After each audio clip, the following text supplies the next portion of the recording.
Hello and welcome to episode 24 of a writer's book journey. I haven't made a video for quite a few weeks.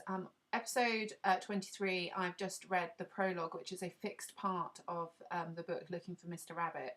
Since I made my last video, lots of things have changed with the book because I've received Sarah Westcott's feedback, I've thought about it, and what evolved from her feedback is that I created this fantasy land called Blunderland, which is a theme park where people learn from their mistakes. And the memoir has evolved into a sort of evolution of Alice in Wonderland, but it's more of a modern take on growing up and female identity through Alice in Blunderland. It's still going to be called Looking for Mr. Rabbit.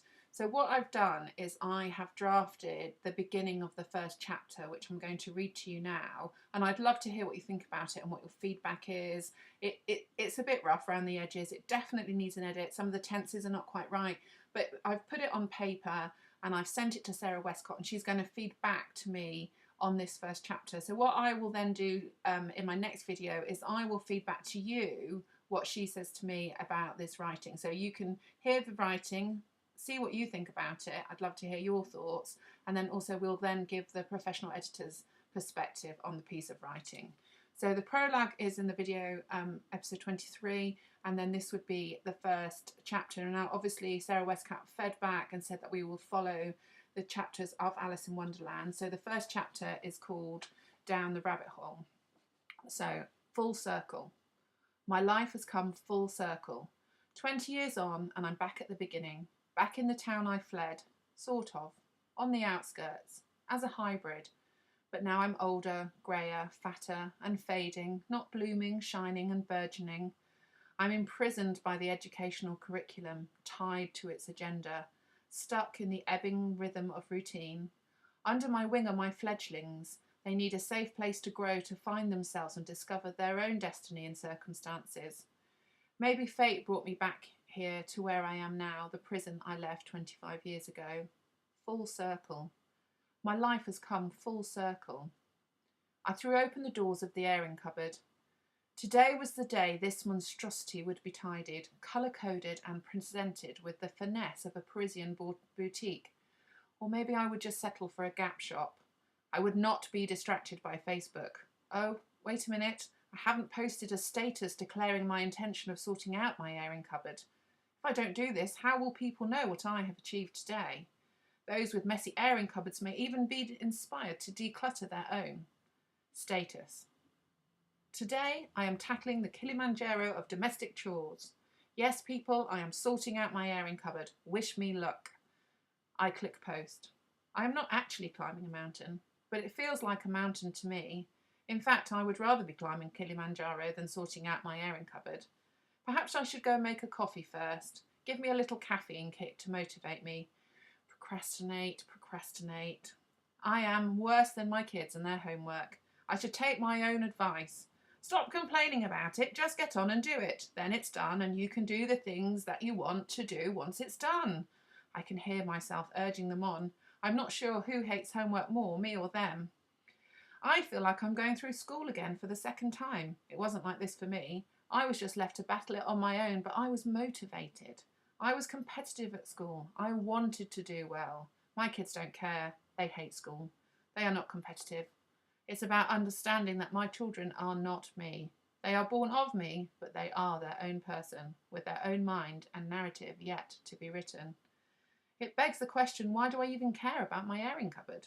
Why am I even bothering to tidy it up? Really, it's because I can't find the one fitted sheet that fits my emperor-sized bed when I change it. There is no order in the airing cupboard. If I rearrange the airing cupboard so that it's tidy, then my life will become easier. I will feel happier. My airing cupboard is the key to my happiness.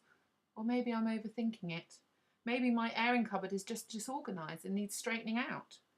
Eventually, with a big sigh, I began. It was a substantial cupboard in the corner of my sunken bedroom with a lightweight painted plywood double doors that met in the middle when closed. When I moved into the house that I rent, there was an ancient copper tank which barely retained the water temperature. Then one day the bottom of the tank cracked and the water began to seep through into the kitchen. The estate management company had no choice. The tank had to be changed. So now the airing cupboard housed an energy-efficient top-of-the-range tank, and we can have steaming hot monkey baths. A monkey bath is a bath so hot that when you sit in it, you can't help but chant, ooh, ooh, ooh, ooh, like a chimp. Last Christmas was the worst Christmas of my life. My world literally fell apart. My marriage collapsed, but with all dramatic endings, what it actually did was create some of the most wonderful new beginnings, happiness and freedom. In the haze of the darkness, despair and circumnavigating the cliff edge, breathing and focusing so I didn't fall off, through the mist emerged Chateau. It appeared on the internet out of nowhere and was available for rent. It was a bargain price for a 6-bedroom 17th century farmhouse in disrepair. The bathroom was mouldy, there was no central heating, the taxes are through the roof, and we don't even have streetlights in the village of its situation. But to me, it represented hope. It was a place where I could hide and heal, but also grow my business and my future. A sanctuary.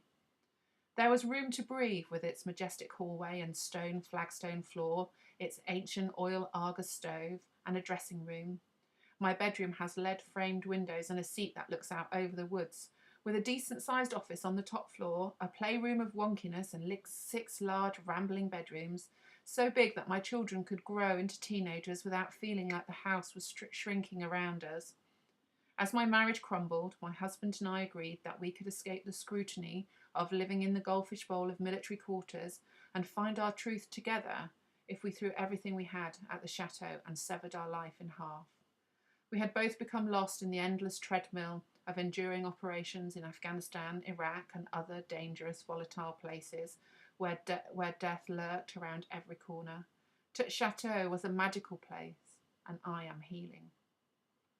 I hauled out the bedding, blankets, fitted sheets that are impossible to neatly fold, although I did watch a video on YouTube recently showing me how, but then instantly couldn't be asked to remember. Pressed pillows, single duvet covers, double duvet covers, king-size duvet covers, and some curtains, they had to go. I'm a hoarder, I can't let go, not even bedding. Each pattern, each piece of cloth signifies a moment and memory that could be lost into the failing denizens of my mind if I was to discard them. It's not healthy. I need to let go. This was the first step. The airing cupboard was tall and deep. It had a large top shelf spanning the entire cupboard. The substantial, modern, sophisticated water tank was the same height as my chest, and it occupied the lower half. Next to it were 2 deep shelves. They were half the size of the top shelf. I needed a stool to reach the top shelf, and then the next one down. There seemed to be a sheet caught at the back of the second shelf. I couldn't quite reach it. I was going to have to bloody well climb into the cupboard to get it. I leant in and lay on my belly on the shelf. I was expecting to feel the back wall, but it wasn't there. I edged in further like a sniper. I wasn't sure how, but I was now lying fully inside the airing cupboard. Where was the wall? I pulled myself further along and reached out to grab the errant sheet. Suddenly, I was sliding with the sheet beneath me. I was accelerating face first, my arms stretched forward like Superman, down what felt like the slipperiest, slidiest helter-skelter in the world. Round and round and round I slid. Rock music thrashed in my ears. When I get to the bottom, I go back to the top of the slide. When I stop and I turn and I go for a ride till I get to the bottom and I see you again. Yeah, yeah, yeah. Do you, don't you want me to love you? I'm coming down fast, but I'm miles above you. Tell me, come and tell me the answer. Well, you may be a lover, but you ain't no dancer. Now, helter-skelter, helter-skelter. Helter Skelter. I love that song. In fact, I love that album, The Beatles, White LP. It was my dad's vinyl. I listened to it for hours, back to back, on my stereo in my bedroom as a teenager. I even recorded it onto a cassette so I could play it on my tape deck when he reclaimed it back. I was beginning to feel sick as I hurtled round in the darkness, and my upper back was hurting. I slid around a corner into a tunnel of light and landed in a crumpled, middle-aged heap of saggy old bagginess on a doormat at the bottom of the slide. I was too old for this shit.